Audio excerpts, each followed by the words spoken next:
Good afternoon, everybody, and thank you for joining us for the final Digital Taxation webinar organised by Hansuke Consulting in collaboration with WTS Global. I'm Helen Whiteman, CEO of the Chartered Institute of Taxation, and it is my pleasure to introduce our speakers, starting with our keynote speaker, Achim Cross. Achim, welcome. Please could you introduce yourself? Happy to do, and thanks for having me on, and apologies that it can be relatively brief on my side. I am the head of the Division of Tax Administration and Cooperation at the OECD, and have a role not unimportant in the design and supervision of what we produce at the Digital Taxation, both on Pillar 2, where I sort of started out as an apprentice and now mastering in the high art of Pillar 1. Amongst other things, including the tax certainty day that hopefully you were able to join yesterday, but that's, I think, at least a part of my role. Okay, thank you, Achim. Next, we welcome Richard Collier. Richard, please could you introduce yourself? He's on mute. We're struggling to hear you, Richard. You might need to... You're quite right, unmute myself. I apologise. I have a role with the Centre for Business Tax at Oxford University, and I was working full-time at the OECD, but I have a part-time role now. Okay, thank you, Richard. Good afternoon to Tim McCann. Tim, could you introduce yourself, please? Good afternoon, everyone. I'm Tim McCann. I'm Group Head of Tax at Schroders, where I've been for 5 years. Schroders is a bank. It's an asset manager. We have an insurance company.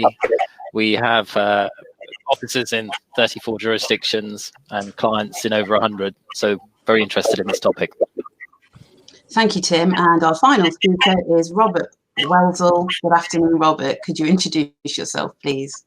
Thank you very much for the kind introduction. My name is Robert Welzel. I'm a tax partner with WTS and responsible for the financial service business line in Frankfurt. And I'm delighted to attend this panel here. Looking really forward for some lively discussions. Thank you. Thank you, Robert. Thank you, everybody. So you've met our speakers.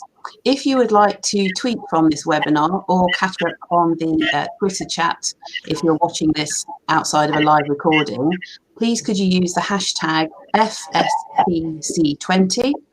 You'll also see that there is a Q&A function, and there's also a chat bar, so please feel free to use those. And obviously, if the speakers aren't speaking, they'll try to engage with you as much as they can through those facilities too. If we're unable to answer all of your questions during today's session, we will capture them for you and attempt to provide some answers after the event. Achim, I'm just going to access your slides, but please could I invite you to give your keynote speech, and I will then invite each of our panelists to give their perspectives. Happy to do, and thank you for letting me go first and give you some sense of where we are.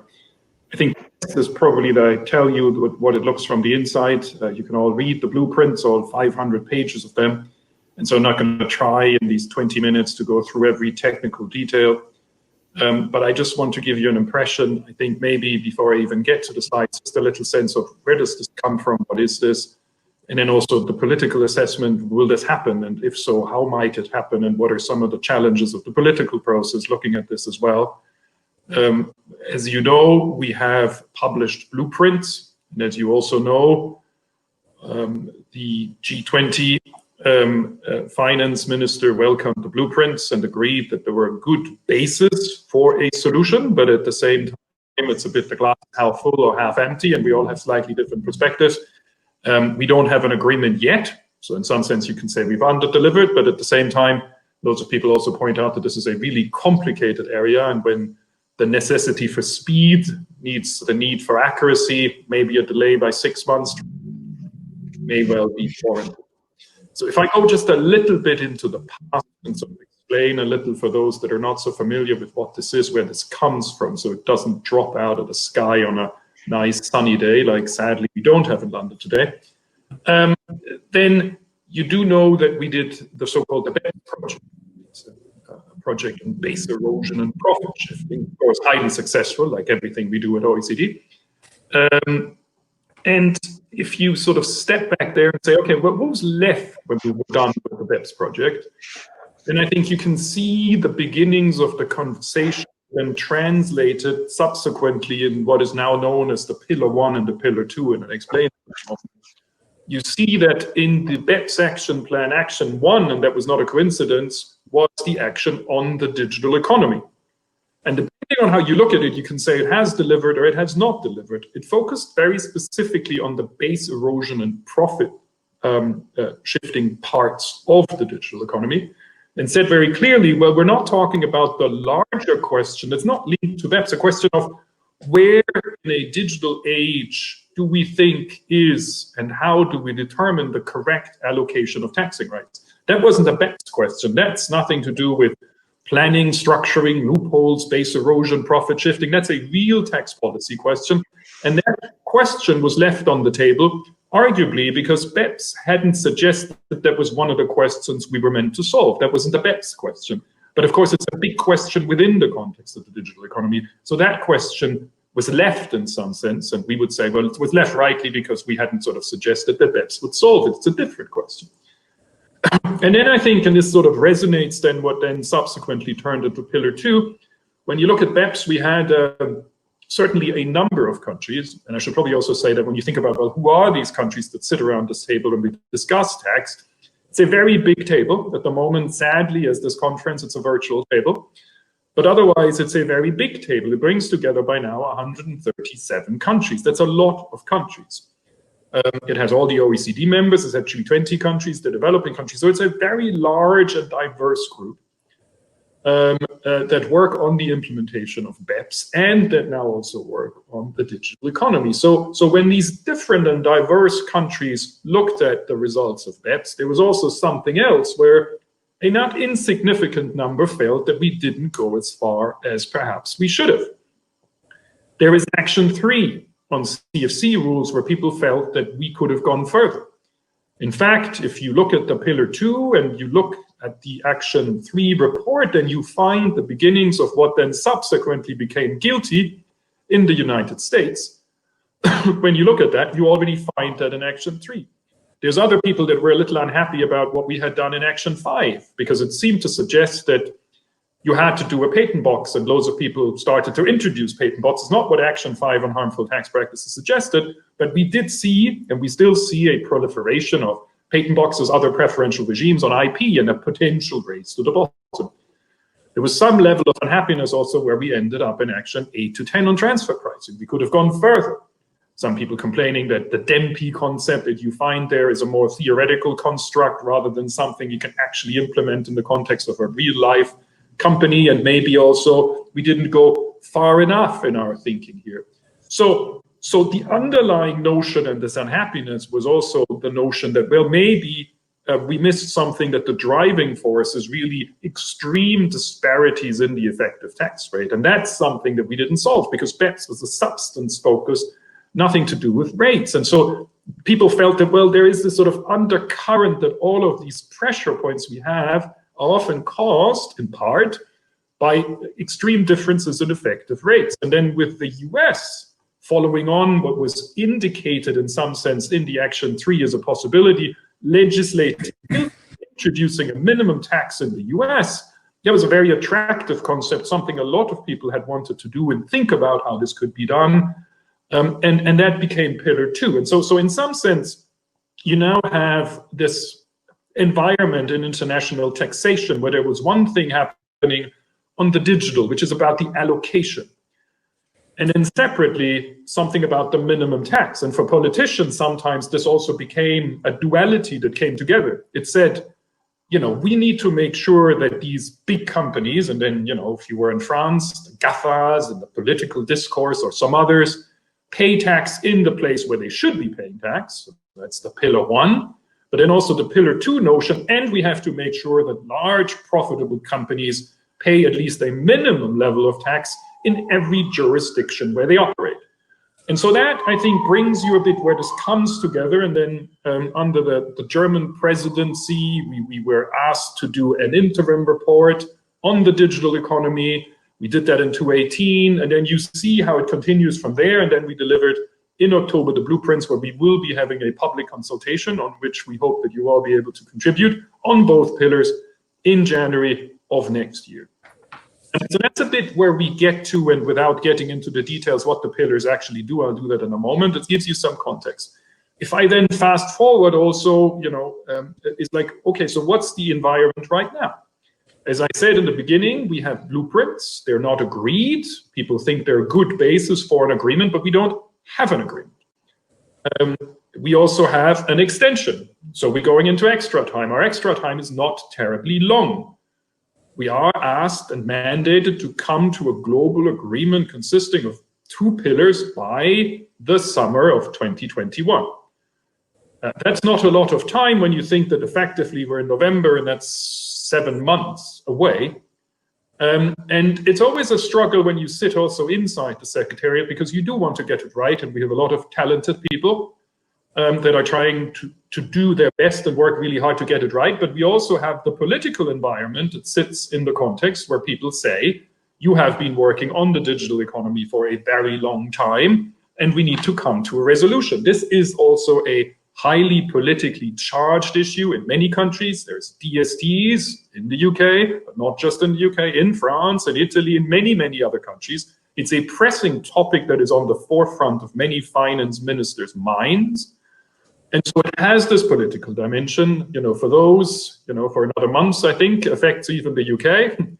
In the EU, clearly, there are movements that if the OECD does not deliver, then the EU will act. Questions also arise in the UK, how the DST relates to potentially the trade agreement with the US, and it has much wider implications. So just to say that there is the necessity of getting something right that is doable for business at the lowest possible compliance cost, and I can talk about this in a little while, but there's also the alternative scenario, which is probably not a pleasant one, because if you don't come to an international solution that involves the US, and I see this in the chat room, then there's the question of whether the USTR, the US Trade Representative, sanctions are likely to hit France in the early part of January when they start collecting the DST, and that could also spill over the so-called real economy beyond the scope of digital companies. So it's a much wider issue that can have ramifications to all of us and to all of you, even if you're not in the scope of a DST, but by not solving it and by potential trade sanction and what might happen, adding to the complicated international situation we're already in, may have adverse consequences as we try to sort of grow, hopefully soon, out of the crisis. Now that, I think, is the context. If I can just tell you then a little more about the details of the pillars in, I think, 5-10 minutes, to stay roughly in my time, and Helen tell me when I gotta accelerate. So if you can take me to the next slide here, this is trying to show you what's inside Pillar 1. And I know this is a financial services audience, so I'm not gonna attempt to walk you through every single building block. Just a couple of words, I think, to understand what this does. I think there is broad policy agreement, I think practically across the 137, that in a digital age that we are in, as we can see in this conference, that we cannot and no longer determine taxing rights exclusively by reference to physical presence. You can be very present in a country without the traditional indicia of physical presence. And so that means we will need a new nexus rule. It then also means necessarily that we need to adjust transfer pricing to translate and make meaningful this nexus rule, because the inbuilt conceptual thinking in traditional transfer pricing follows also a bit from the physical functions, assets, risks. So that also needs a change. And then we set that already into 18. And I think broadly there is agreement, new nexus rule, change to profit allocation rules, maybe supplementing transfer pricing, not something. And that, I think, is where we have broad agreement. I think we also have broad agreement that it is an excess profits approach, that we will use adjusted financial standards, accounting standards to do this. We have agreement that we need to eliminate double taxation, and we need to do it on a net basis. You can already see that is difficult. There is a simple solution, which we would claim isn't a solution. Yes, it's easier to tax gross. Yes, if we just did that, that is easier. You don't necessarily need the OECD to do that. If what we're trying to do is to integrate this new nexus into a world that still respects the principle of the avoidance of double taxation, that we're taxing net income, necessarily this is going to be more complicated. And that is some of the challenges. People say it's a very complicated solution, but we also say, well, it's a complicated solution because we're trying to integrate this new world into corporate income tax, avoid double taxation, and tax net and not gross. And that is a bigger challenge than just taxing gross and not so much worrying about double taxation. Maybe just one point then still on pillar one and then turning to pillar two. The big question, not the only one, but probably the biggest question is, what should be the scope of this? I think we're very clear. I'm still on pillar one. I think we're very clear, and I think Richard will talk about this, whatever the scope is, I think there's a pretty stable understanding that the financial services industry, to the extent that it's regulated, already is subject to a regime where the problem we're trying to solve here isn't present, because there already is a presence in the country, and regulatory environment typically ensures that residual profits follows that presence. So I mean, there's one question, I think Richard talks about this in a moment, so I'll skip it, about, what does pillar mean be financial services and which financial services might be affected. But apart from that, there is a wider question, I think, before you even get there, about the scope. There are some that see this as a narrow digital issue, some others that see this as a principle in academia, that we are going destination, like a much wider concept.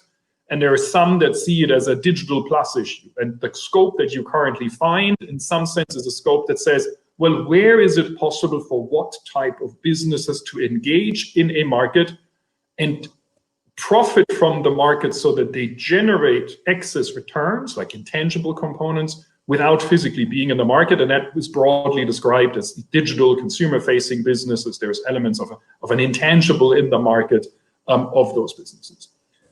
And importantly here also, it's clear that any of this can only work if we have better tax certainty, which means the functional equivalent of arbitration. Then let me spend my remaining 1-2 minutes, I think I have, perhaps, on pillar two. As I said, that's the next slide here. Pillar two is trying to translate this idea of a minimum tax, if you wish. Minimum tax, it consists of essentially a CFC rule, a stricter CFC rule, not that dissimilar in design from the conceptual thinking of GILTI.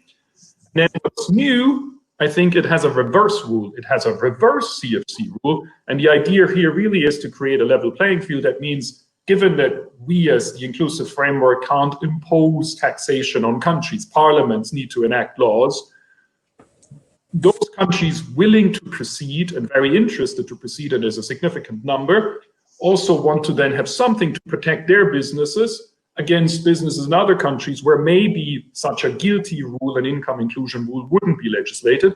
And that's the undertax payment rule that basically says, if you're making a deductible payment within a group, and that group itself is not subject to this minimum tax, i.e. the residence country of this country doesn't ensure that this company pays at least the minimum level of tax, then we will, in some sense, in a defensive, in a secondary rule, we will apply this undertax payment rule and do it on the side where otherwise the deduction would be claimed. So that will be less relevant if everybody implements the first rule, and you don't need that much secondary rule. Let me then maybe just draw your attention to the last slide here. And this is a bit specific, just to give you a flavor of the types of issues that we're working on. I mean, we're sharing these slides, so I'm not going to walk you and talk you through all these points. Let me just raise maybe 4 issues that would be specifically relevant in pillar two for the financial services sector. First, investment entities.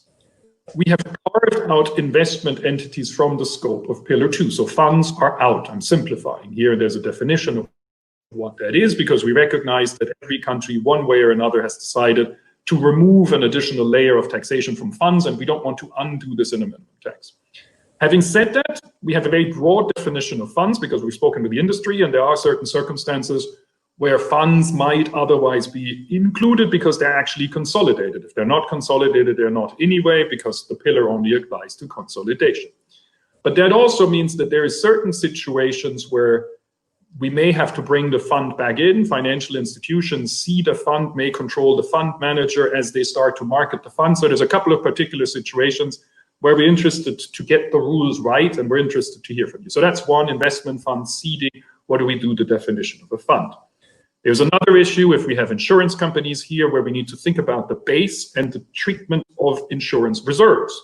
And that's an issue where we otherwise might run into the min tax, where we don't want to run into the min tax, because the determination for tax purposes of the reserves may be driven by local regulatory rules and not by the consolidated rules that apply for the determination of the base. So there's another topic. If you're an insurance company, you have to think about the treatment of insurance premiums for the reserves. There's two more points, I think, just to highlight, and then there's many more, but I don't have the time for that. But just to give you a flavor of the types of issues where we want to use the consultation and many more. So look at the questions on the consultation, reach out to us also on those issues.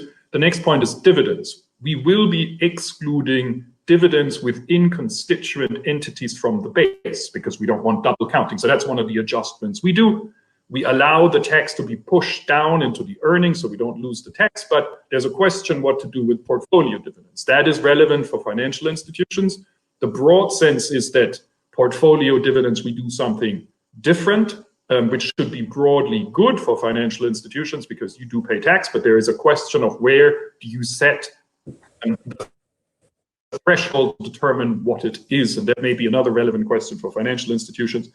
And the last, I think, and it's not the only one, but the last is also, we all recognize that there's impairment losses, COVID-related and otherwise, and so we are thinking of allowing pre-regime losses. So if this thing is going to come in, what do we do with losses that incurred before the regime was enacted? And the broad sense is we need to take them in, but there's also some technical questions as you think through losses that may be occurring prior to the introduction of the regime and allowing them to be used within the context of the regime. That also affects to excess taxes. There's questions on deferred tax asset. Give you sort of a bit of a practical sense, hopefully also give you a feel that, you know, there's the big political questions and there's the technical questions, and there is, I think, a set of questions of specific relevance to the financial services, which I was trying to highlight. I think, Helen, I'm probably at the end of my time, but I hope there was a useful sense of where it comes from, where it might go, and we don't know, you know, whether it will get agreed or will not get agreed. We would think that getting it agreed, hopefully, is better for everyone, you know, to have sustainable rules amongst 137 countries rather than the alternative scenario of having a whole range of unilateral measures, but the politics are difficult and the time is tight, so we keep on trying. Great. Thank you very much, Achim. We've had some helpful comments from Prashant in the chat bar. Thank you, Prashant, for those. There's also been a couple of questions. I'll just focus on one while we've got an extra few minutes of your time, Achim. It comes from Keith. It really refers to the what's happening in the States at the moment and how Keith phrases it as the USA refusing to play ball.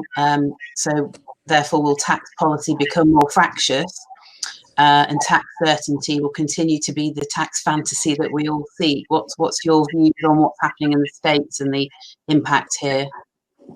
I mean, one, it's a complicated topic for the US, as you would expect, because it's essentially, you know, if you look at the DST, it focuses around an industry that is mainly US. And it creates sensitivities. And when I spoke to the Association of German Industry, I told them, well, look, you know, sort of, if, you know, there was a time when German premium cars made a lot of money around the world, and if the world had gotten together and said, look, why don't we bring in taxes to impose higher levels of taxation on German cars, you know, there's a sort of a gut reaction that you get. So I think that's something we have to bear in mind. But I think two things. One, you know, we have spoken across the aisle, whether it's Republicans or Democrats, they do want a solution, and they do want a solution through an OECD process.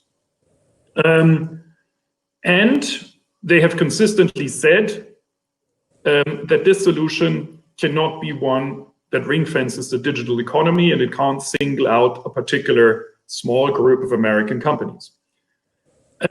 So the US has been very actively engaged in all of these discussions, and you know, Richard can testify to that, you know, sort of about where the scope might go, how we do these things or so. So the US is very present in these discussions, but it's also true that the US hasn't been able to agree. Now we have, depending on who you talk to, we certainly have an incoming administration. Not sure we have an outgoing administration, but we will have hopefully some administration. And it's not an easy question. I grant you this. I do take the engagement of the US seriously. There's a lot of people, when we talk to them on the Hill, in the government, whether it's Republicans or Democrats, that recognize that, you know, we do need a solution. And it's a difficult one to find out also domestically, what is the best solution? There's certainly some that think, you know, the trade responses are the answer.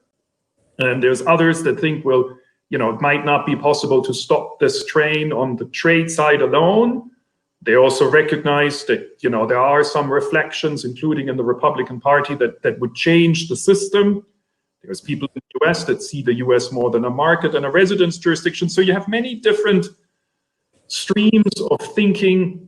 And also some, when you go in the US, you know, they also say, well, look, this is going to the fundamental concepts of how we have determined the allocation of taxing rights over 100 years. And so when we make these changes, let's also make them in good time. And of course, there's also some, one needs to be honest, in the US, but that's probably also true in the UK and other countries, that sort of ideally just hope this whole thing would just go away. And that one, I think, is unlikely. Okay. Thank you very much, Achim. We're out of time for you now, so thank you very much indeed for joining us. We really appreciate it. We know you're super busy at the moment, so it's been a pleasure to have you and your perspectives. And for those watching, you'll have seen hopefully in the chat function that we've made the slides available from Achim, and I can see as well Anushka has put a link to an article where you're quoted as well. Haven't looked at the article, but I'm sure it's a good link. So thank you for contributing, Anushka. Thanks, Achim. All the best, and we'll see you again soon. So thanks very much for having me. And if there is anything that emergent in the chat, please do send it to us. We're interested in input. We will. Thanks very much. Okay, thank you. Bye-bye. Thank you.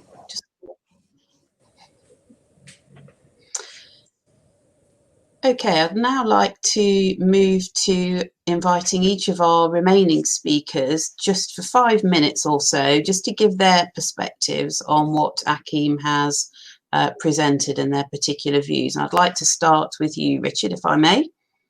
Sure. So I'm going to use my few minutes, not so much to give a perspective on what Achim has said, but rather to lay out exactly where we are with the ongoing discussions about a financial services exclusion.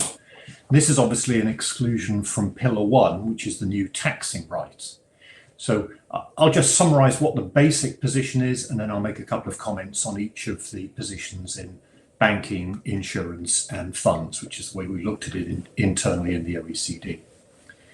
So firstly, the headline points are what I'm talking about is this new Pillar 1 taxing right, which is a completely new taxing right based on a group perspective based on financial consolidated accounts.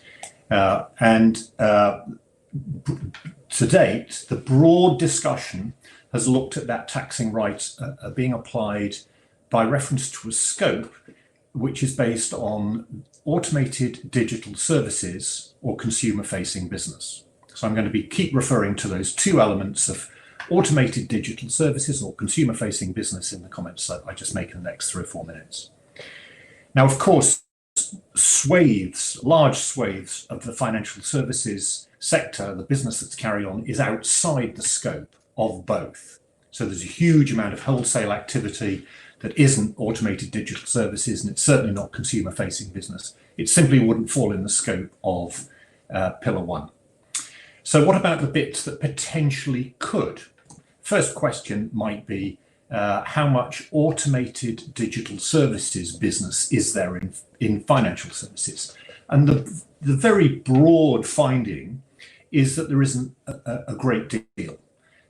There's lots of use of digital functionality, but very largely it isn't the type of novel use of that digital functionality that is intended to be caught within the automated digital services definition. It's largely an automation of what was previously done manually, but with some questions, admittedly.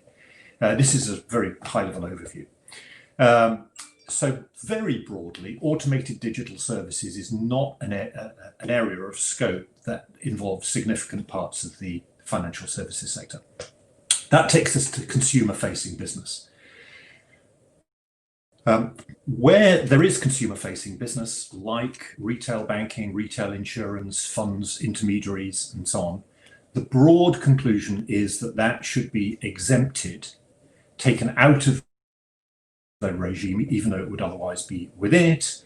And the core reasoning for that is because of the effects of regulation, not regulation itself, but the effects of regulation, which it is considered have the broad effect of ensuring that profits from activities remain local through the regulatory requirement for local regulatory presence. And so that's the sort of a headline picture. I'm just going to make a couple of comments now on each of banking, insurance, and funds. In banking, as I've mentioned, not surprisingly, large swathes of banking business would fall outside of the scope of Pillar 1, but the debates really have centered around retail banking, or retail operations, where this general regulatory result, the result of applying regulatory requirements, has the effect of ensuring that profit is local in the market. In the banking sector, there are also some accounting issues which further support the need for an exclusion. And this is particularly the fact that the normal operating profit metric, which is applied through businesses generally to identify the profitability of a business, doesn't really work in the banking sector, because banks report trading revenue net of trading costs and interest revenue net of interest expense. And that materially distorts operating margins. There are a couple of areas where in the banking sector we've looked at. There are a couple of different views among delegates on these particular areas. I'll fix on probably the two most important are private banking, where the logic for the exclusion that I've referred to doesn't completely work. It's not a complete fit with private banking, because private banking can be done through regional hubs. But there are a number of practical issues which on investigation we think further support the exclusion, and they include the consequences of trying to scope revenues, the existence of all-in fees, and the quite significant issue about identifying a single underlying home jurisdiction for consumers, given that the services could be offered through a whole chain of third-party intermediaries. The other area that we've had different views on is fintech, and the question is whether the different kinds of fintech businesses raise different issues. The standing view on that is that if fintech is in the same position as a regulated bank, i.e. it is regulated in the same way, then it should correspondingly be within the exclusion, and if it's not, it shouldn't. On insurance, I would say insurance has been the less controversial or contested area overall from the discussion so far on financial services. The basis of an exclusion for retail insurance is the same, the regulatory effect point, but also there are issues that we've recognized about the business cycle being something that has to be judged over quite a number of years. And there are also supporting arguments in the fact that there's substantial indirect taxes like IPT.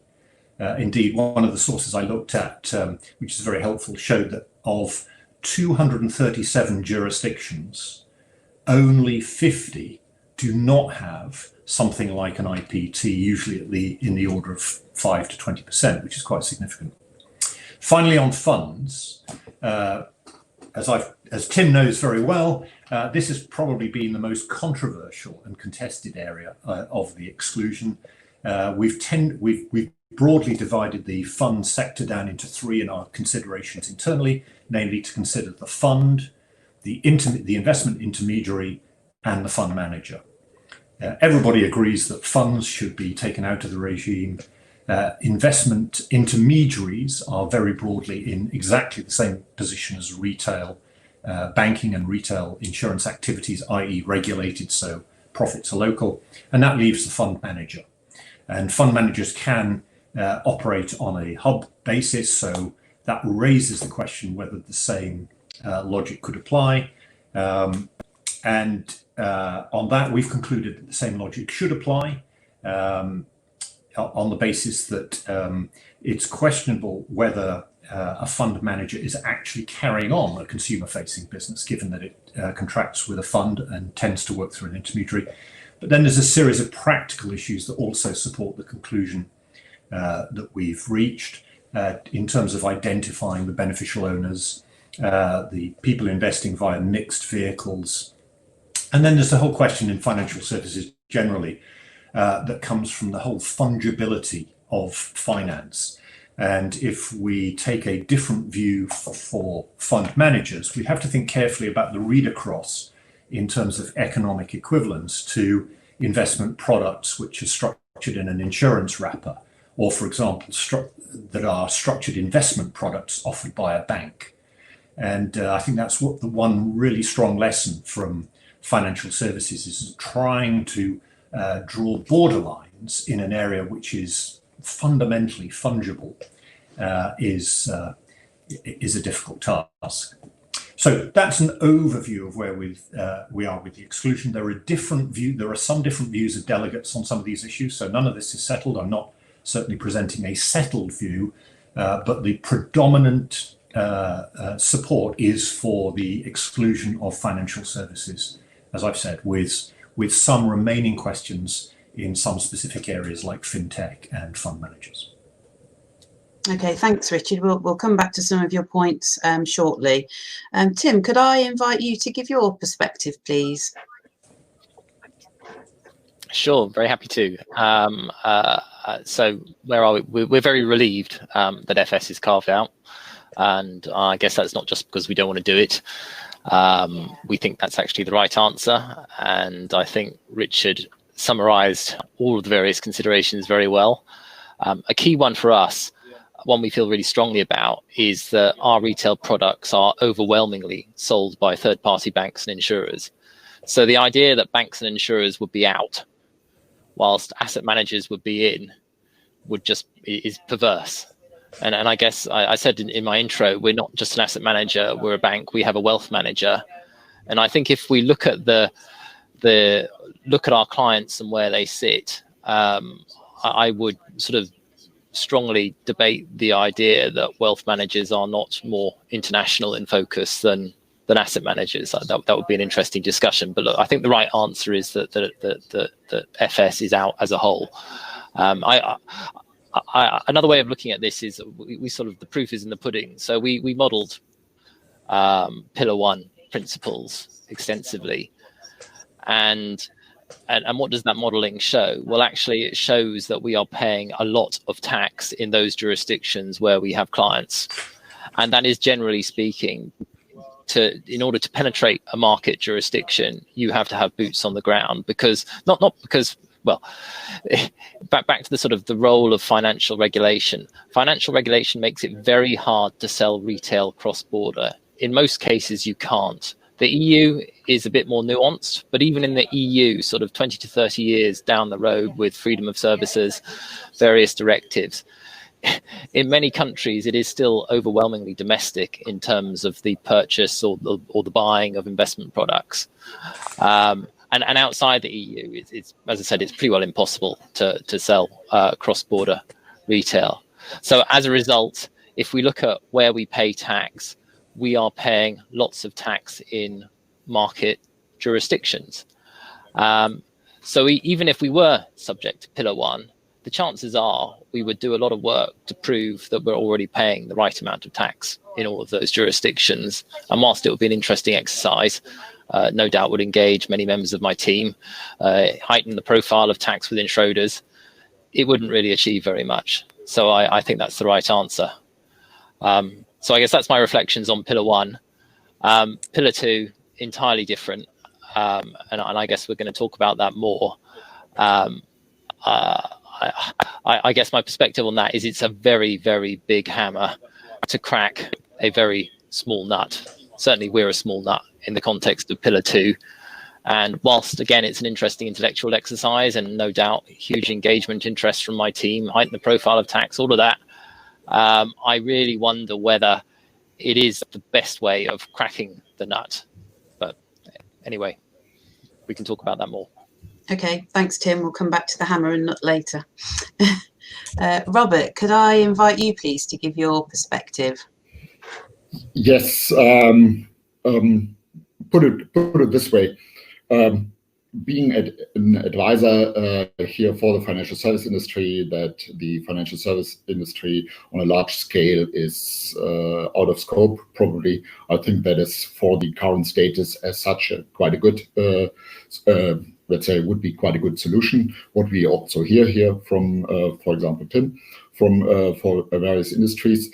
But does this really reflect, let's say, the future? So what is going on? And if I can start probably with the statement of a chairman of a major bank, he indicated our biggest competitors are not necessarily other banks. They are Amazon and Google, and they are companies setting the these are the companies setting the expectations of our customer. So what we see, and might see even further, the convergence of financial services and technology. And this gives, it's one of the questions, how this will really emerge, and what it will be, let's say, how sustainable, even if there is an exclusion of the financial service industry, and not all the, let's say, currently the rules how to allocate profits and values are, let's say, settled throughout the world.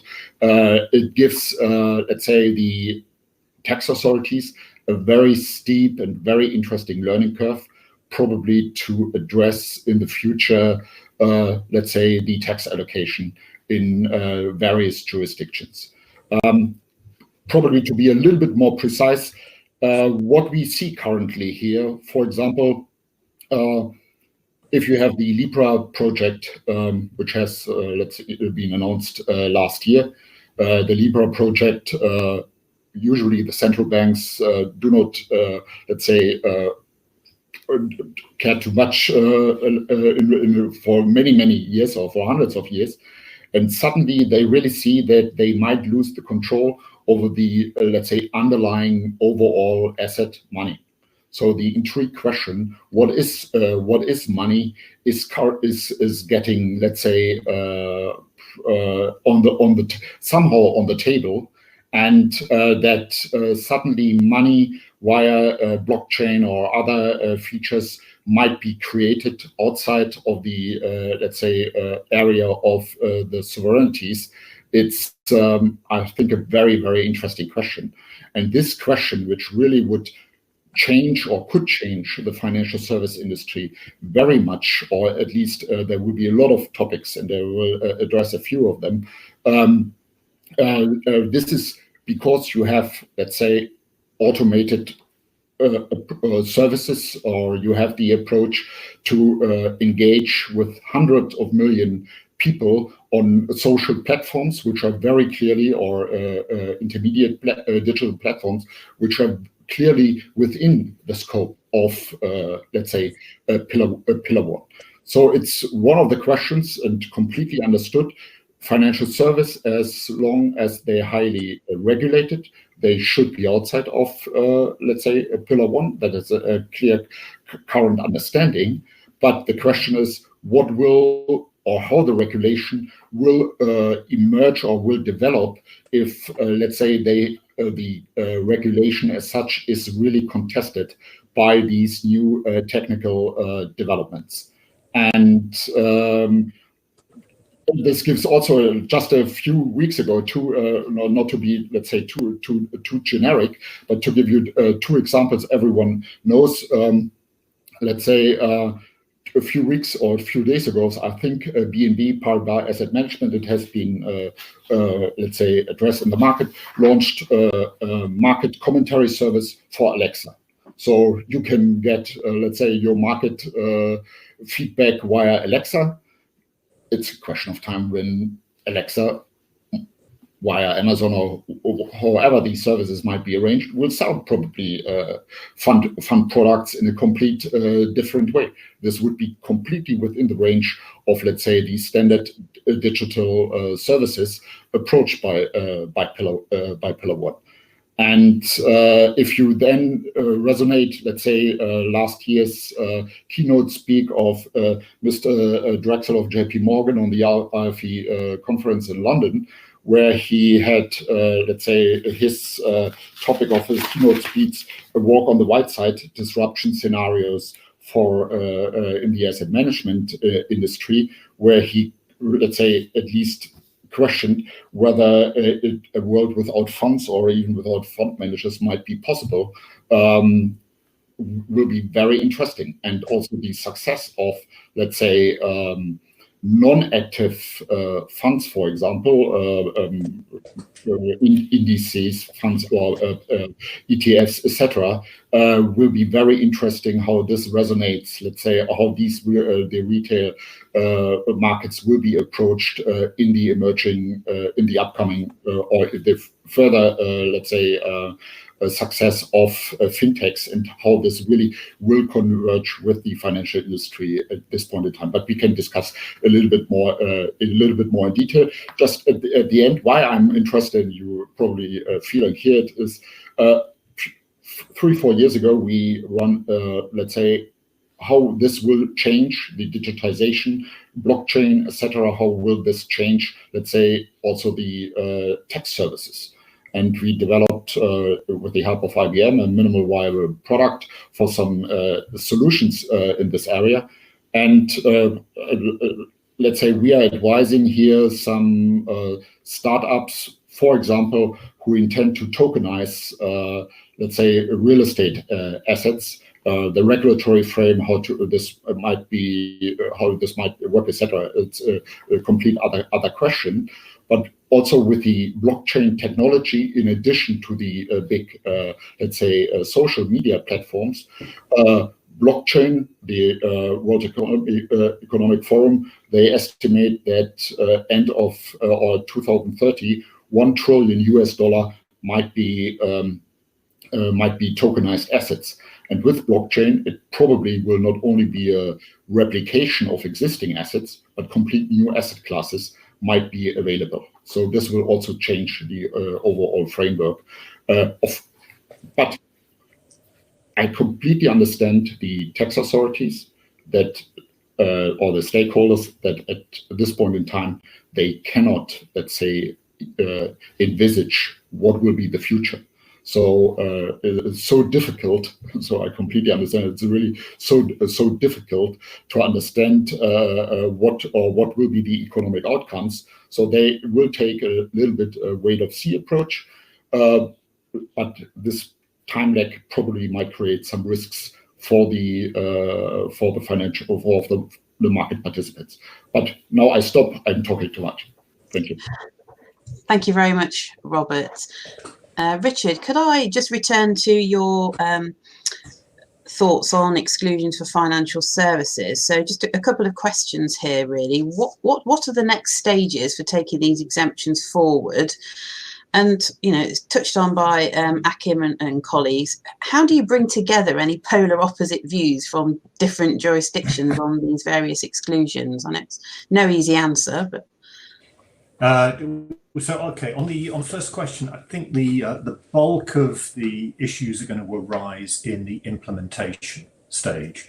It is true that the blueprint indicates a couple of areas where further work is going to be required before then. So I think the blueprint refers to the fintech discussion, and it does refer to some different views on funds. So there may be some additional work before the stage of implementation, assuming we get that far. But broadly, things like definitions and framing the exclusion, we have done work on that already, but it's going to, that's work we need to seriously return to at the implementation stage. So it's all, from that point of view, it's deferred forward, if you like.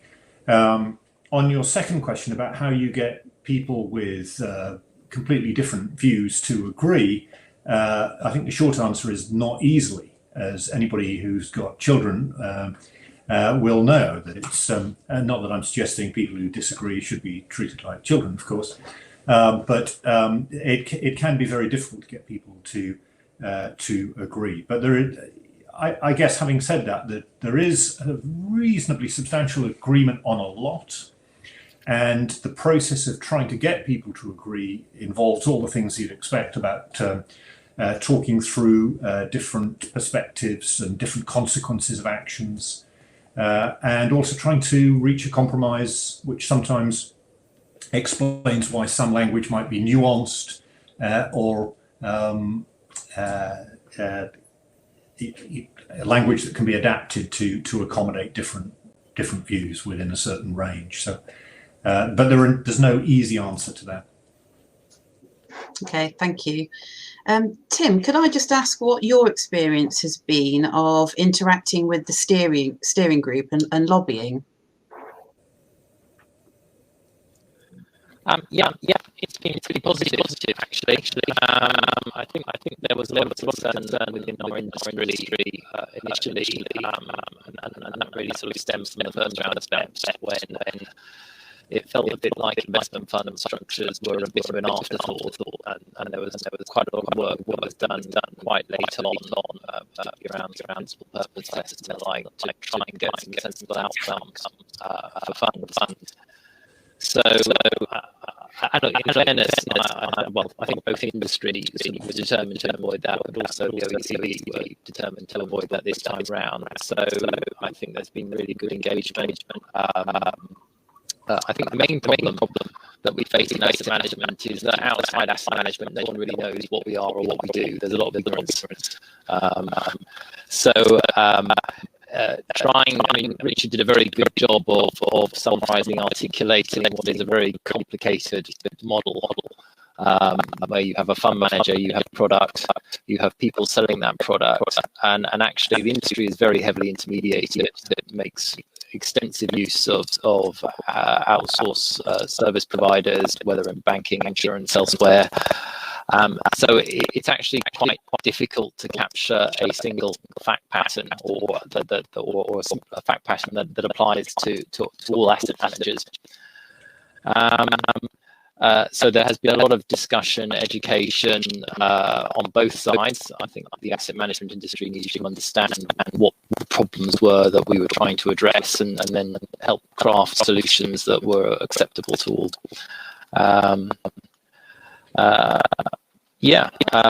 But I think, in fairness, OECD delegates, they've engaged really constructively. I think it's been a really positive process.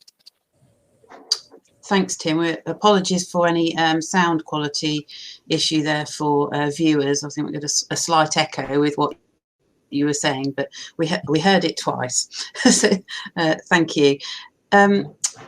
Richard, could I just come back to you on the point of collaboration and the 135 odd countries and jurisdictions collaborating on overhauling this tax system? It's no mean feat.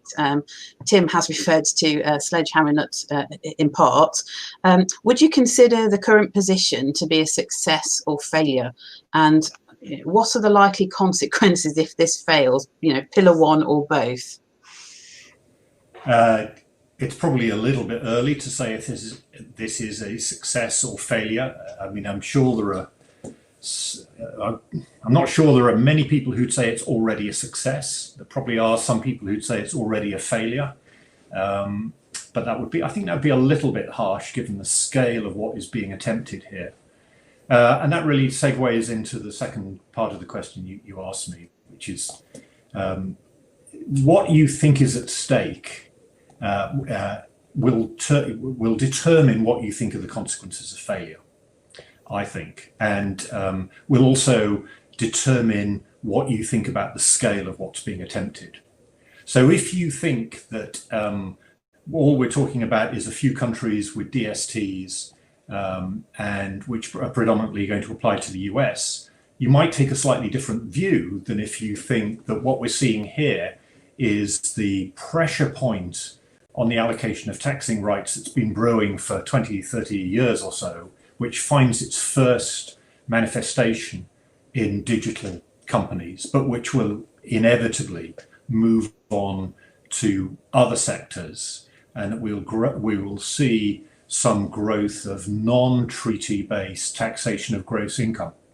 If you have that view, which I think corresponds to that would be kind of how I see this, then what's at stake is a great deal different than if you just see this as more of a debate about DSTs, however serious they may be.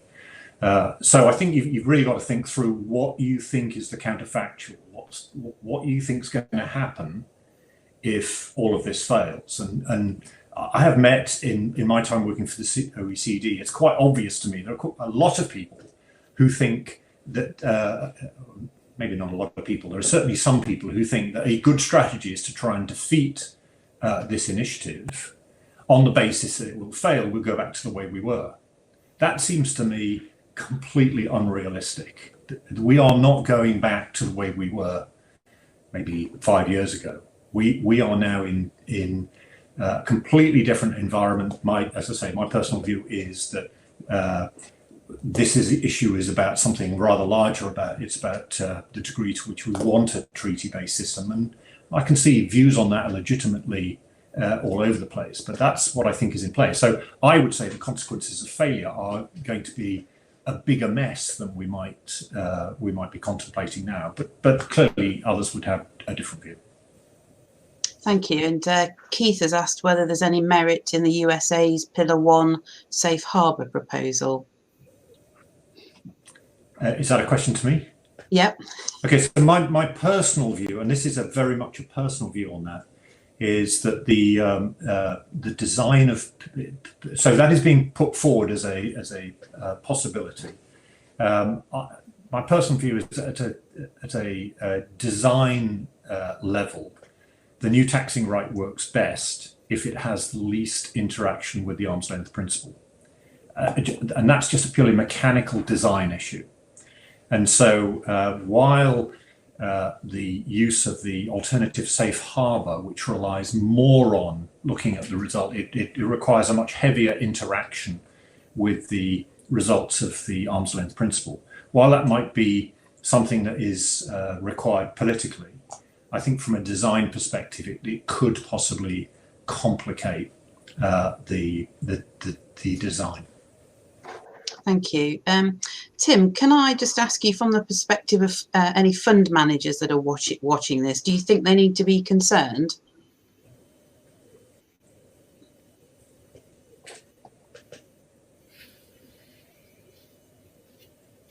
I think we're still struggling with your sound a little.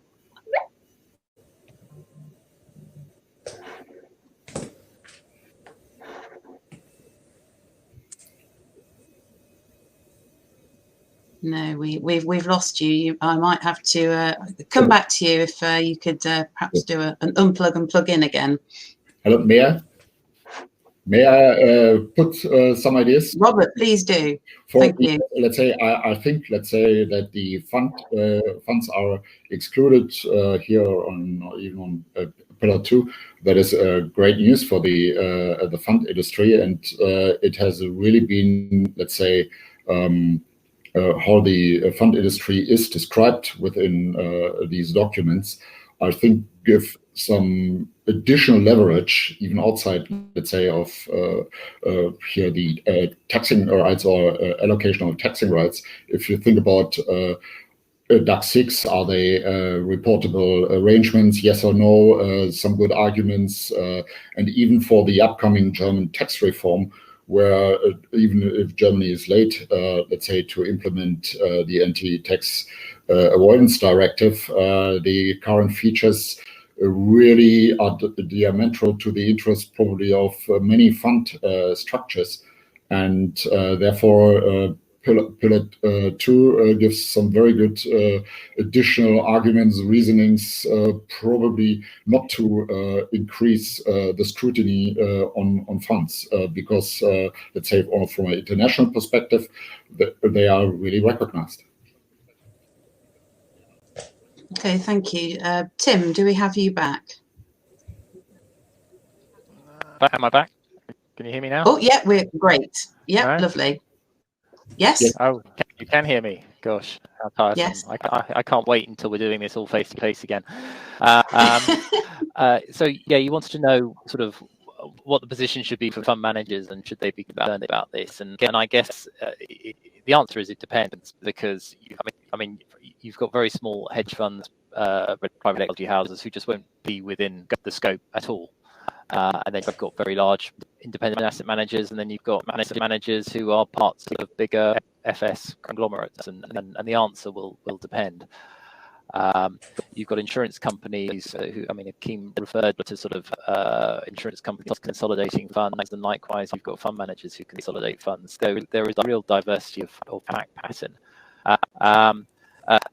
So the answer is it kind of depends how big you are and how complicated you are as to whether or not you should be concerned. Certainly for us, we consolidate more than 100 funds into our accounts, which means we've got more than 100 funds that are within the scope of Pillar 2.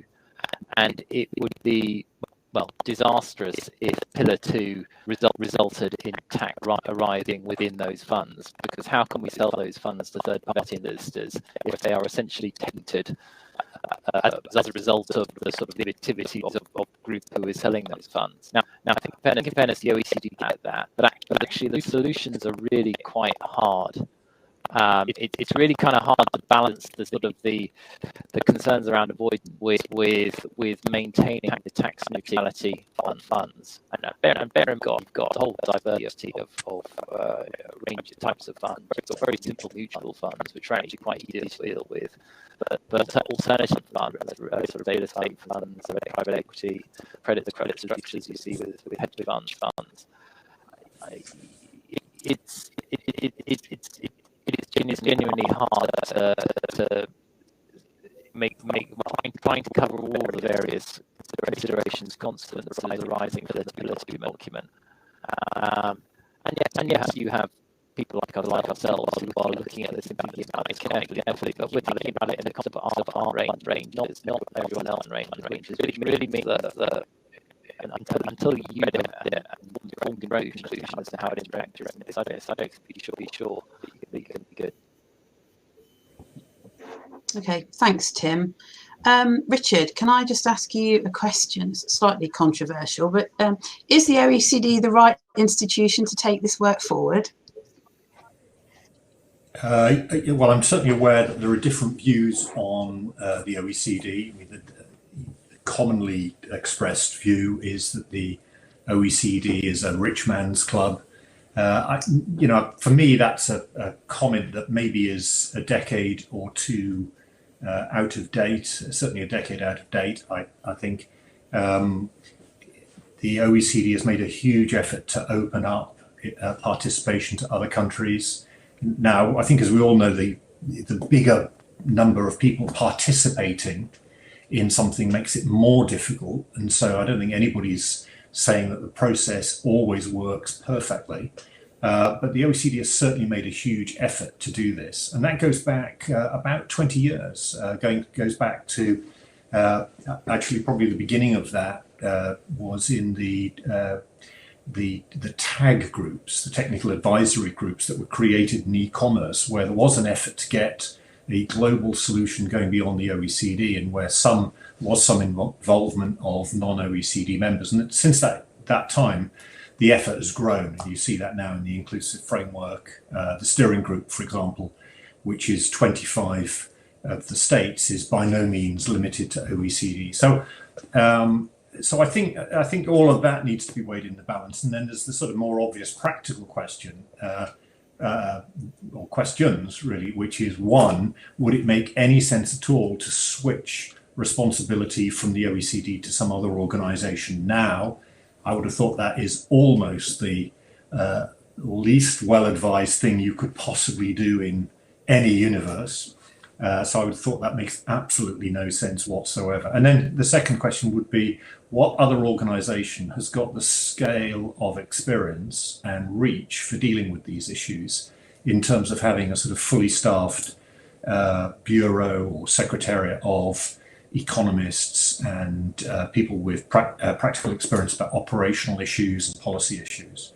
And so if there was a proposal for another body, you'd need to have that same level of that same combination of experience and so on. So it does seem to me I mean, I suppose inevitably I'm going to say this as with my OECD hat on. I'm defending the OECD here. That's probably inevitable, but it does seem to me that there are some reasonable grounds for that, and I would say, right in the context of the digital debate we're having, the idea that should be led by some other organisation does seem to me not a good idea. Okay, thank you. I'm just picking up a few comments in the chat function with questions over whether the UN or WTO may be a bodies that could deliver. I think it's Prashant who's saying that the UN has a committee of experts on tax matters, but in Prashant's view, they don't have the scale and reach that the OECD does. And then there's a few other comments which you can read for yourselves. Tim, could I ask you about investment funds, please? And are there any of those funds that are in scope or out of scope for Pillar 2? Yeah, you can try, and I will hopefully be heard when I answer. Look, Achim summarised the position very well, actually, right at the beginning in terms of where investment funds are. So if, and that's the key point, if you are an investment fund, then there is an exclusion. However, the exclusion does not apply to all investment funds, and I guess in particular where the fund is part of your consolidated group. So if the fund is a constituent entity, then it comes into scope. And the definition of what is an investment fund is, I was talking to Richard about this the other day. He thinks we're mad in the asset management industry. He made the very valid point that it's a rather complicated definition. Now, on the plus side, it does actually borrow much of its definition from the definition of an alternative investment fund within the AIFMD, the alternative investment fund. Well, don't ask me to. Anyway, it borrows from AIFMD. Those of you in asset management will know what I'm talking about. So as asset managers, we are familiar with the definition, and we can work with it. Now, that said, it borrows. It's not exclusively, and it doesn't fit very neatly. There are various contradictions within the definition. It's not a very neat definition. So again, I would encourage those of you with funds to have a look at it. And you really need to go through your fund range and work out on a case-by-case basis whether or not your fund is an investment fund or not. And then there's a secondary question, which is, even if I am an investment fund, am I part of a consolidated group? Because if you are part of a consolidated group, then you then have to work your way through the implications of that. That's great. Thanks, Tim. Robert, can I just come back to an earlier point that colleagues have made around regulation? What's your view on the merging of financial services and tech companies in particular, and how future business models might be taxed and what those vulnerabilities may be? You touched upon regulation as one area. Are there any other thoughts? I think, let's say we experienced a few weeks ago, or not a few weeks ago, a few days ago, the IPO of Ant, which was more or less halted by the Chinese regulator at the last point in time. So it makes a big difference. So here you have a, let's say, typical fintech company with really broad. We do not have to explain in detail. Everyone knows, and they would have had let's say, market capitalization right from the beginning, or being the most valuable financial service company out there. Right from the spot, the IPO, and the overall amount of 34 or even bigger billion US dollar, and this has been stopped. And the regulator, due to the fact that I think about financial, based on Financial Times data, 39% of their revenues were from the lending business. So they should not be regarded as a fintech out of scope, out of regulatory, but they are within the regulatory regime, and this will change their valuation, etc., probably very significantly. And there you see what I indicated, let's say, the struggling of the regulators, which which companies, which business models should be regulated, and then within the framework, and which companies will not be regulated. And then if they are not regulated, probably they are very likely to be captured by Pillar 1, whereas if the financial services being regulated, they are out of Pillar 1. And these are, I think, very interesting, let's say, how this, let's say, a business scenario, or how this will evolve from a regulatory and from a tax perspective. Open question I have. Let's say you see the inherent risk for let's say on a for the financial service industry, if more and more let's say services with banking to be successful, retail bank services which are more and more digitalized, and you approach directly your client basis, and on the other side fintechs or tech companies which will be regulated, and which will be the repercussions for the tax base for these companies in both cases. So the convergence of fintech and FS, everyone can recognize a little bit. Okay, thank you very much. I'd like to ask a couple of questions now, and please, any of you offer a response, that would be really appreciated. The first, I have to mention the C word of COVID. Is anyone willing to give a view on how COVID has impacted on the process of digitalisation?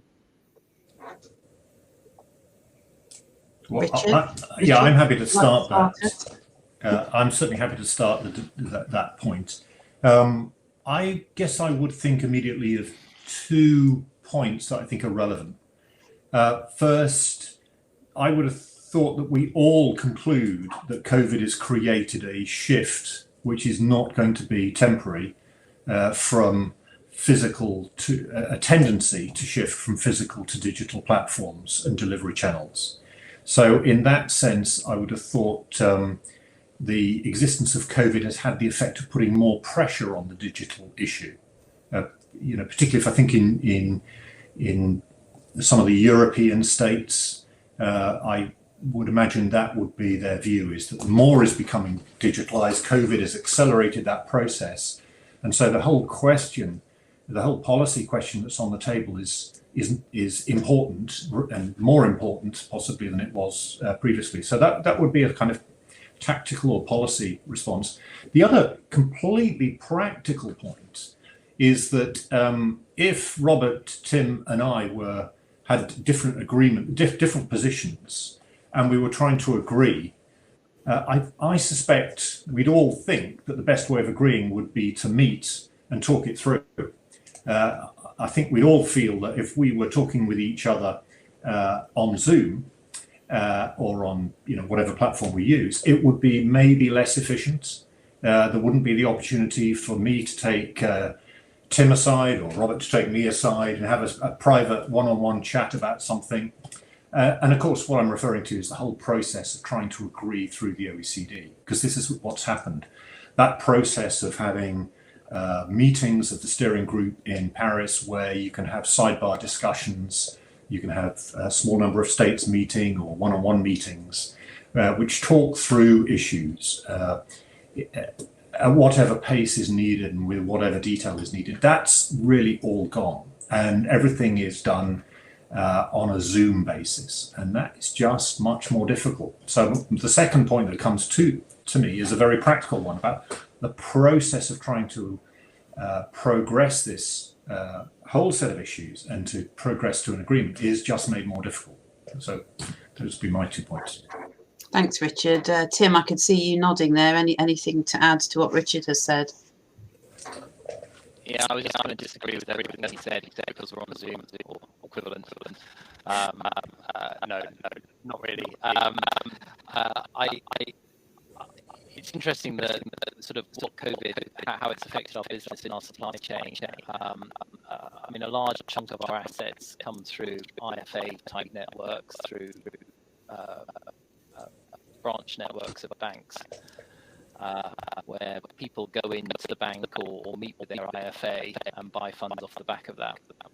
And so COVID has clearly had an impact on that in terms of gathering assets. Now, I think some of that has moved online, but equally, I think some of it's just now cash sitting in bank accounts awaiting investment. So it will be interesting to see whether there has been some sort of fundamental disruption of the way we go about gathering assets in the longer term. There was some interesting stuff on the chat about sort of some of the technology firms moving into FS and the implications there. And look, I mean, the world's biggest money market fund is Alibaba, but that is a domestic, local to local business. And I mean, financial regulation is there to protect the investor, but you could also say it's inherently protectionist in what it does. So the technology firms can absolutely disrupt, but whilst you have financial regulators there stopping people from selling cross-border, you will always sort of limit the impact of what you might say sort of true global disruption. And I mean, the cynic in me, it kind of suits a lot of the big FS players, a lot of the big firms who have those global networks. The status quo suits them because they have the scale, they have the branch networks, they have boots on the ground in all jurisdictions. There, I guess, as a cynic, do they really want the disruption that would come from sort of trying to unpick the regulatory construct as it is? So, yeah, you will see technological disruption, but I don't think you'll see it to the same degree that you see it outside the regulated sphere. Okay, thank you, Tim. Robert, anything you'd like to add there? Yes, I completely agree. And let's say with COVID here puts a little bit more pressure, let's say, on the European, on Europe, especially on Germany. If you if you see that probably from a regulatory perspective, we have not the legal framework in place to attract, let's say, network economies. So this is Switzerland or other jurisdictions which attract these economies.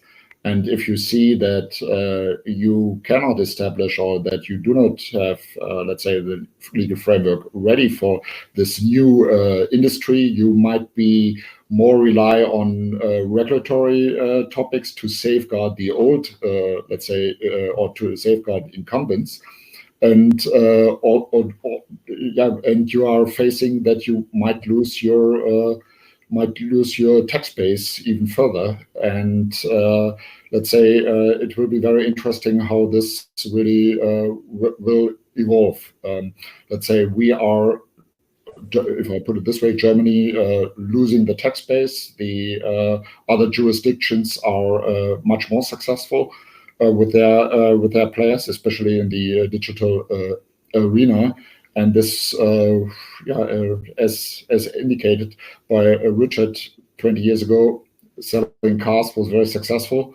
Currently, it's vice versa, and you're on the other side on the distribution of the tax base, and see how this might evolve. Increases the risks for market participants in future tax audits. Thanks, Robert. Conscious we have about 5 minutes or so left, I'd like to finish on a question, hopefully is fairly pragmatic. What steps could and should the different stakeholders who are watching this webinar be taking now, if any? I'll go to you first, Richard, if I may. Okay, I guess it's a question about what you should do. And I suppose my first response is you don't have to do anything. However, there are some things that you might feel are in your self-interest to do. I mean, a couple of those things. Firstly, that on questions that are still open, some taxpayers might want to try and get an understanding of where their local country delegate sits, possibly lobby the local country delegate to get what they think is an appropriate answer. So I think it's quite common for taxpayers to be engaged with local delegates to try and understand and possibly lobby their opinion. Then I think there are a couple of wider comments I'd make. The one thing we didn't comment on in relation to COVID is that everybody is going to want a lot more money in terms of tax authorities and governments. So that is going to be a factor.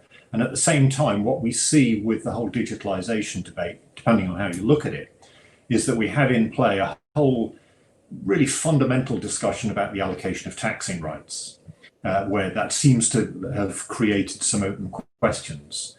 For my money, the combination of those points leads to the fact that the pressures on finding revenues are not going to go away, and if anything, are increased.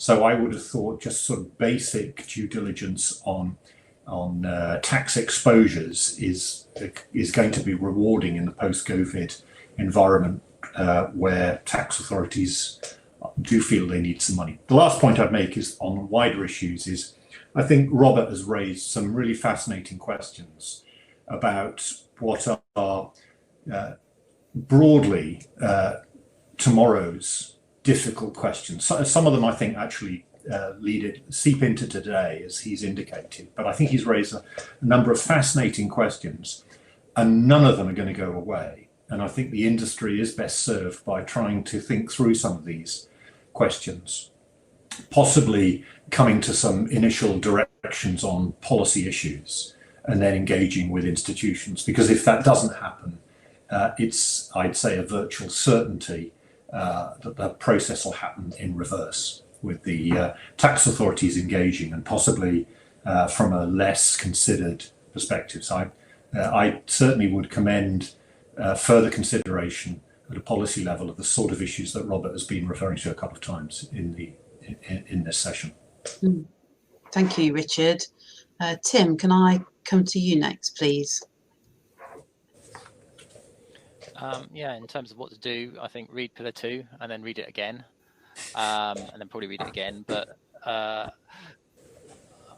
and look, if people have concerns, fair to say the various trade associations, so the Investment Association here in the UK, IFAMA in Europe, SIFMA in the US, have spent a lot of time thinking about Pillar 1 and Pillar 2. So actually, the good news is that a lot of the thinking has been done, and the chances are, if you talk to them, that you may find that actually it's work in progress. But not necessarily the case, because it's a small number of people looking at Pillar 1, Pillar 2. And it's a really complicated document. If I can, Helen just hadn't picked up on one of the points on the chat, Keith, on the mobile workforce, which is certainly something that's occupying us hugely at the moment. And just very quickly, because I do think actually, a bit like financial regulation is I think quite helpful in the context of Pillar 1, Pillar 2. I think it's certainly not the whole answer, but it helps with the mobile workforce in the sense that there is at least a constraint on complete anarchy in terms of where people might want to work from. It does mean that we have a second reason beyond tax to keep people where we want them when it comes to work in the future. Sorry about that, I went off track a bit, but I think it's an important point. No, I agree. Thanks, Tim. Robert, can I come to you for some suggestions, please? Let's say I'm probably a little bit prone with the convergence of FS and in fintech. So last remark in this respect here, it resembles me of the Gartner hype circle. Let's say no one really knows what we will out there, but the tax authorities probably will click in, and this is completely understandable from a tax from the tax authorities' perspective, when there is some reasonable, let's say, a plateau of production. The time frame in between, all market participants have to, let's say, face the competition and to address and change business models, etc., without any without too much safeguarding measurements in place. So yeah, some risk assessment, as Richard outlined, might be worthwhile to conduct throughout this process. Lovely, thank you very much. just a couple of minutes to go. I think we have covered all of the sort of main questions and comments that have come in the chat. I'll just give the panel speakers an opportunity to make any final points, otherwise I will draw our webinar to a close. Richard, any further comments from you? No, I don't. I think I've covered the points I wanted to make. I think this is all a really, really difficult set of issues, and there are no easy solutions. And if it seems difficult to stick with as a reader, Tim mentioned the difficulty of reading the blueprints. That's true, they're really, really complicated, but I'm afraid that does reflect the deep complexity of the issues in play. Yeah, thank you. Tim, any final thoughts, comments from you? Yeah, I quite like the idea of a sort of an X Factor type competition between the OECD, the United Nations, and the WTO, whereby, I don't know, maybe through the power of song, they have to sell their approach to the rest of us, and could raise money for charity. It would be great. It would be horrific, wouldn't it? That's a gem of an idea there. Thank you. Yeah. Robert, any final thoughts, comments from you? No, a lot of ideas, but no final thoughts probably to address here again. Thank you. Okay, thank you. Well, it's down to me to firstly thank you to Achim Pross, who was with us earlier. Thank you to Richard Collier, Tim McCann, and Robert Welzel. Really appreciate your time. A lot of preparation goes into producing these webinars until we get to the live stage. Thank you to the viewers who've watched us, and I've appreciated your comments and your emojis and your questions. Thank you very much for bearing with us through some of the technology issues that you may have experienced. We will capture the comments and questions and try to follow up those that may have been unanswered.